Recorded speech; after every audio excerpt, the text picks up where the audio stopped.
Nós, né, devemos pensar sobre algo muito importante, né, para as nossas vidas, que seria a gente ter um propósito de vida, verdadeiramente um propósito verdadeiro, um propósito bem firmado, né, bem firmado no caminho que eu quero trilhar, que é o caminho do justo.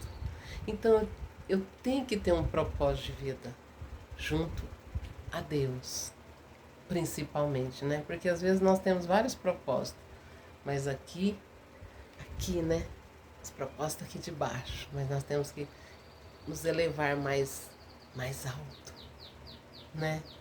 Estarmos firmados na convicção da fé verdadeira, né? Nesse firme fundamento que é a fé, que é esse firme fundamento de trilhar o caminho do justo. Então é maravilhoso quando a gente tem esse encontro com o nosso Deus e Ele nos firma nessa verdadeira fé e Ele vai com a gente trilhando esse caminho do justo que vai brilhando mais e mais até Ele ser dia perfeito. Que maravilha, né? Então a gente deve alçar esses voos, né? A gente deve pensar nas coisas do alto, onde Cristo está sentado, né? Nos assentarmos à destra do poder de Deus para que Ele ponha nossos inimigos debaixo dos nossos pés. Então a gente muitas vezes sofre, ficamos ali, né? Perdidos em meio às trevas, mas diz que nas trevas resplandeceu uma luz, né?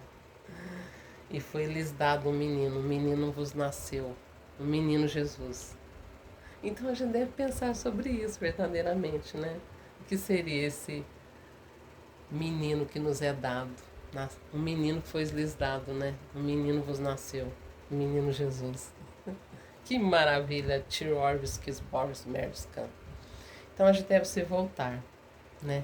Estar ali firmado nesse firme fundamento que é a fé, né? Porque a fé é isso, né? É o firme fundamento das coisas que se esperam e a certeza das coisas que não se veem. Então a gente deve trilhar esse caminho. Se a gente quer vidas melhores, se a gente quer mais essa vida abundante verdadeiramente, se a gente realmente quer essa vida abundante, se a gente quer mais saúde, seja mental, seja física, seja espiritual, se a gente quer, né, conhecer o nosso Deus verdadeiramente, nós devemos trilhar esse caminho da fé, esse caminho do justo, juntamente ao nosso Deus, né? Ele se fazendo na gente, esse menino que nos é dado, ir crescendo em graça e sabedoria na gente, né?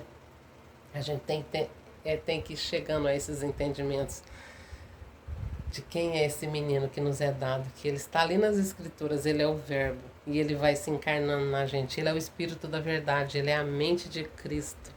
Por isso que a gente depois começa a dizer, quando nós vamos trilhando esse caminho, a gente vai começar a falar, já não vivo mais eu, mas Cristo vive em mim. Não é maravilhoso? Como que Cristo vai viver na gente se a gente não encarnar Ele, se a gente não o conhecê-lo, se a gente não fazer Ele crescer em graça e sabedoria na gente, para que depois ele venha cheio de graça e de verdades, conduzindo melhor nossos viveres, né? Endireitando nossas veredas, nos guiando aos passos verdejantes, às águas tranquilas, refrigerando nossa alma, né? A gente está caminhando aí nas trevas, sozinho, sem Deus, né? A gente tem que pensar que a gente está sem Deus, porque se a gente não ir ali, no aposento, para saber o que está lá no secreto, depois trazer em público, a gente não tem Deus. A gente tem que entrar no aposento. Por isso que ele fala, tu quando orares, entra no teu aposento, fecha a tua porta. Teu pai está lá e te vê e te recompensa publicamente. Nós queremos tantas as coisas, não queremos? Nós queremos coisas melhores, vidas melhores, mais saúde, isso e aquilo outro, não queremos?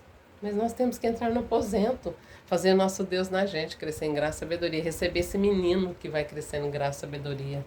Nesse conhecer, nós temos que ser quem? O bem-aventurado Salmo 1º, né? Que medita na lei do Senhor de dia e de noite, para que ele seja como aquela árvore plantada junto aos ribeiros de água. Dá o seu fruto na estação própria, depois tudo que faz prosperará, mas junto a Deus, junto a Deus. Aí Deus vai nos purificando, nos regenerando, né?